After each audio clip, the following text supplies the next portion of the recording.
Hey, everybody, this is Jimmy. Welcome to another episode of our Meet the Cambridge Candidates for Cambridge School Committee and Cambridge City Council. Our next guest is Andrew King. Andrew is a first-time candidate for the Cambridge School Committee. Please welcome to the show the one and only Mr. Andrew King. Hey, Andrew, how are you today? Thank you, Jimmy. How you doing? Great to be here.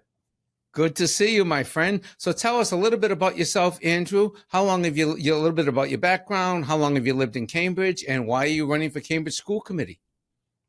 For sure. So I'm a Cambridge kid, born and bred. I grew up in Central Square in the Port, right by Area 4, a proud graduate of Cambridge Public Schools. I went to elementary school at the Graham Parks when I was over there in Cambridge Port.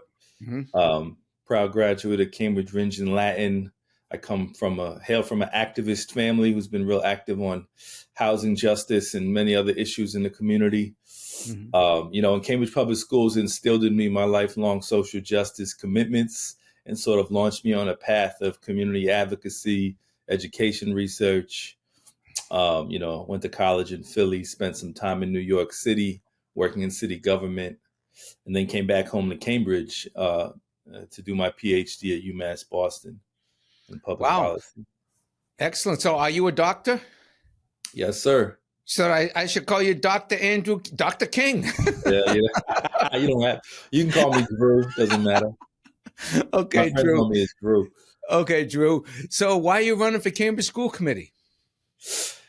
Yeah, well, I feel like, as I was saying, growing up in Cambridge Public Schools really sort of shaped my social justice values. I want to give back to the system that produced me. And I also witnessed firsthand what it was like to benefit greatly from Cambridge's incredibly well-resourced school system, wonderful teachers and internship opportunities. But at the same time, I saw many peers, low-income, working class, Black and brown peers being left behind by the system and pushed out. I definitely saw many classmates, their whole families just displaced, disappeared out of the city. So I always connect education with housing and inclusion. So I want to come back and address these disparities I witnessed firsthand growing up and ensure that every kid in Cambridge has access to a high quality, culturally affirming, rigorous public education. Mm-hmm. So tell us, what do you think the city's doing well? You rattled off a few, and where do you think we need improvement? Yeah, well, I think we have an incredibly well-resourced school system that was evident in the recent Globe article talking about the progress and the recovery that Cambridge has made. I do think we've made significant strides towards ensuring equity and ensuring high-quality education, but not enough. In the same article, we saw that there is staggering racial and economic disparities by disability amongst our students that persist in the city. And that would be a top priority for me to address. I could start going to some of those solutions now if you want. Sure. Well, what would your top 3 or 5 priorities be if you were so fortunate to be elected? Yeah. So I'll finish to answer your last question because these all overlap. We see staggering disparities that persist that are unacceptable in one of the highest spending districts in the state, if not the country. The high stakes standardized MCAS test continues to harm our students. It's a narrow measure of student knowledge and progress. It forces our teachers to teach to the test. And it, still prevents many students from graduating. So we need to promote alternative, more holistic forms of assessment that measure school quality. We need to key priority is proactively hire and retain more educators of color, a goal that will only be possible if we adequately compensate our educators and, give them the compensation, the working conditions that they deserve. That is one thing this administration has not done. Our educators are working now without a contract, which is unacceptable. And there's been a troubling resistance to meaningful educator and family voice in school decision-making. We've seen too many top-down bureaucratic decisions that did not include sufficient community input. And I spoke out on behalf of 400 educators and parents who signed a letter about an elementary schedule change, which is going to reduce time for play, transitions, lunch, and recess, which is a critical issue for our younger learners. Another priority, which gets at all these complex issues, is ensuring a holistic, inclusive curricula, right? That's anti-racist, that incorporates the diverse histories and cultures of all of our students. And the key thing I'm passionate about is the community school model. That means we have to provide wraparound services and supports, right, to address the myriad needs of our families, to address the poverty-related barriers to learning both inside and outside the classroom, right? We have to address the needs of the whole child, not just narrow academic test scores, right, but the health, the social, emotional, physical, and mental health needs of students and their families. We got a mental health crisis among youth right now, as you know, in the wake of this pandemic. So I keep going, but that's just rattling off a few things. Right. Have you gotten some endorsements, and if so, from who?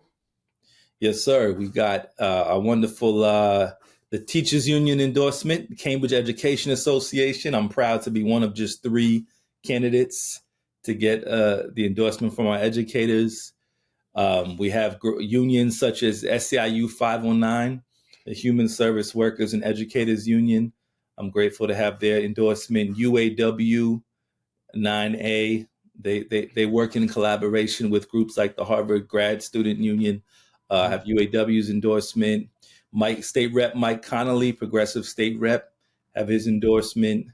We have Our Revolution Cambridge endorsement. That's a progressive group that came out of the Bernie Sanders movement, to name a few.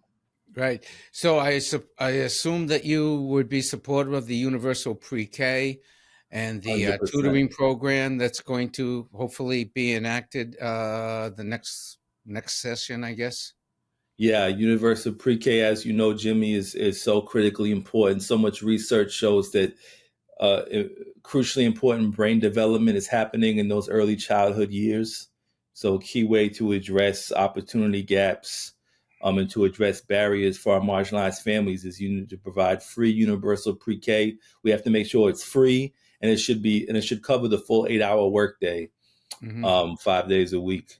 And that's crucial. I also want to expand, Jimmy, after school programs. I want to collaborate with progressives in the city council to provide a universal after school. So we have a whole ecosystem of positive youth development, right? Because out of school time is key in terms of, providing positive structures to support our young people, youth violence prevention, sports and recreation. Those things are not trivial. So we want to support all those programs. Right. In terms of vocational education, I'm sure you met a lot of kids growing up that college wasn't for them. And there's a ton of kids that come presently in the schools, college isn't for them. What are your thoughts on vocational education? Yeah, that's a key issue you raised, Jimmy, and a lot of parents and community leaders have brought that up, that they're very distressed that our vocational program has shrank and reduced in scope over recent years. So we have to expand that. We need, career pathways to the trades for people who want to become plumbers, carpenters, electricians.